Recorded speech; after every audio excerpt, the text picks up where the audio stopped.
Good morning, students. Let us continue with our chapter Dr. Heidegger's experiment. My dear widow, you are charming, cried Colonel Killigrew, whose eyes had been fixed upon her face, while the shadows of age were flittering from it like darkness from the crimson daybreak. First reaction came from the Colonel Killigrew, addressing to the lady. He says, my dear widow, you are charming. Now there is a change, and you are looking beautiful. Whose eyes had been fixed upon her face. He was constantly looking at the face of widow Vicerly, while the shadows of age were flittering from it. Meanwhile, the darkness, the shadows of the age, that was flittering, that was flying away from the face of the lady. Like darkness from the crimson daybreak, as the day breaks early in the morning, as the sun rises, darkness withers in the likewise manner, whereas the face of the lady was concerned, the shadows of the age, the impacts of the age, they were removing. The fair widow knew of old that Colonel Killigrew's compliments were not always measured by sober truth. Whereas this lady was concerned, she knew already that whereas the compliments given by the Colonel Killigrew are concerned, they are never serious one. So she started up and ran to the mirror, just in order to verify whatever the colonel was saying. She started and went near to the mirror, still dreading that her ugly vices of an old woman would meet her age. Still, she was full of fear. She was full of fear, as if she was going to face the mirror. The same ugly face of an old lady would meet her. Meanwhile, the three gentlemen behaved in such a manner as proved that the water of the fountain of youth possessed some intoxicating qualities. Meanwhile, the reactions, the behaviors of three old gentlemen, it proved that the water they drank, it was having some intoxicating qualities. Unless indeed their exhilaration of spirits were merely lightsome dizziness caused by the sudden removal of the weight of years. As it was observed that the high spiritedness of these three old people, it changed into a light-hearted giddiness as the burden of the age, the impact of the age, it removed. Mr. Gascoigne's mind seemed to run on political topics. As we already discussed, as we already studied, that Mr. Gascoigne, when he was introduced, he was a ruined politician. Once again, his mind started thinking about political topics. But whether related to the past, present, or future could not easily be determined. Whether he was thinking of the past, of the present, of the future, he was not in a position to take decision or to decide. Since the same ideas and phrases have been in vogue these 50 years. The reason was that the ideas which were coming in the mind of Mr. Gascoigne, in these 50 years, these ideas have become common enough.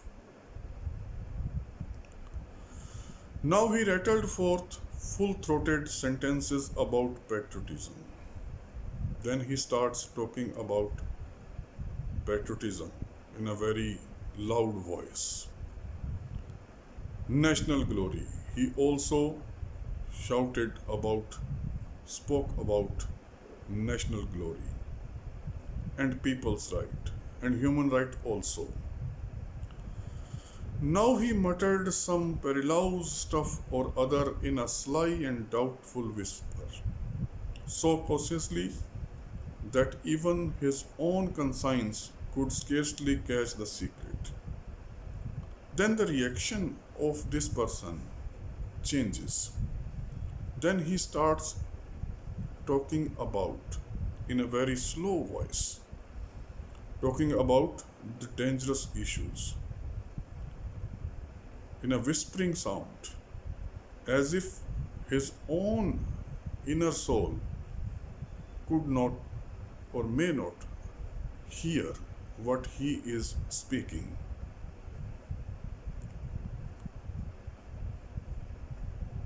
And now, again, then he again changes.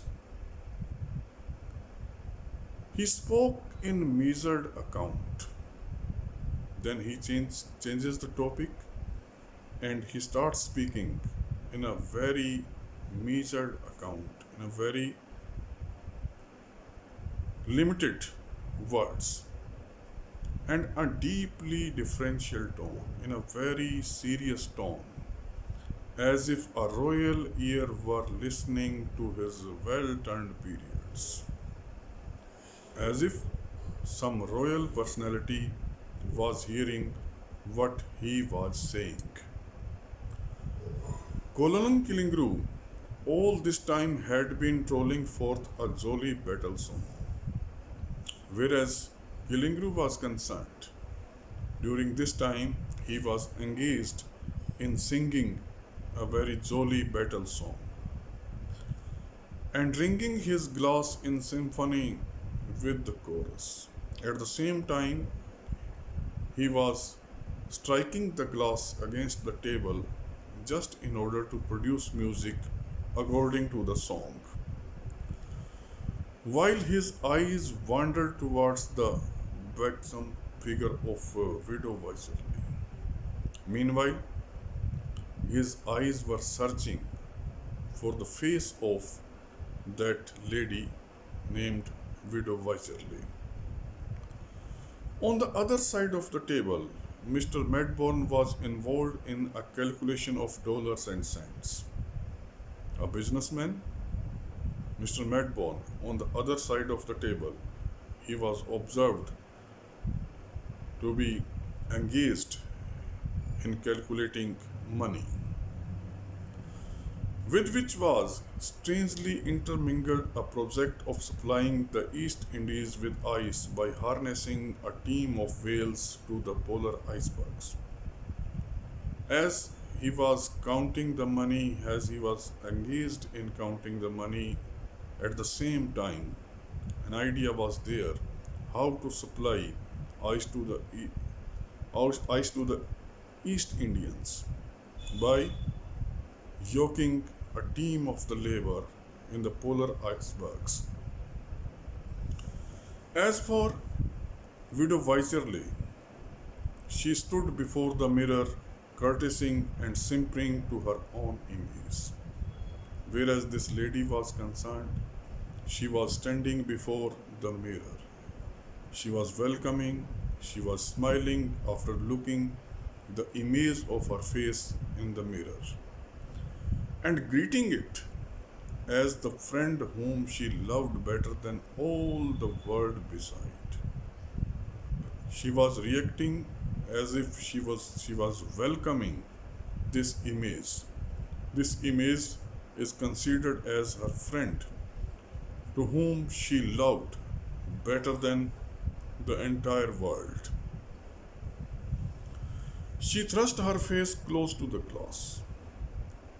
She keeps her face very near to the glass to see whether some long remembered wrinkles or crow's foot had indeed vanished, just to verify that all aged wrinkles on the skin on the face, the marks on the face, whether they had vanished properly or not. She examined whether the snow had so entirely melted from her hair. She also inquired whether the color of her locks, whether the color of her hair completely changed or not.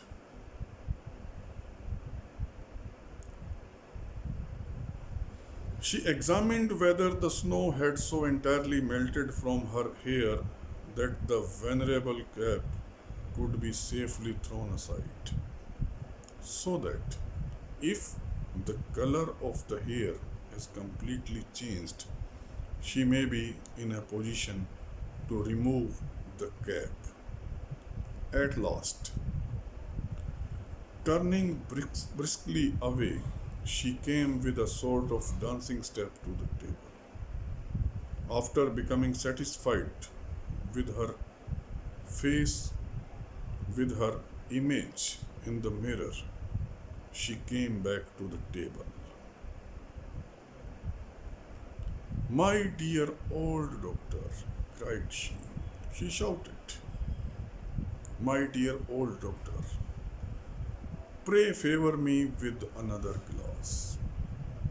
I request you, please give me another glass of this water."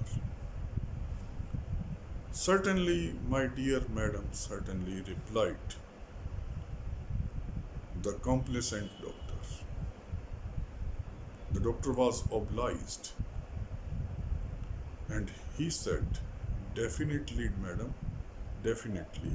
I would definitely give you another glass of water.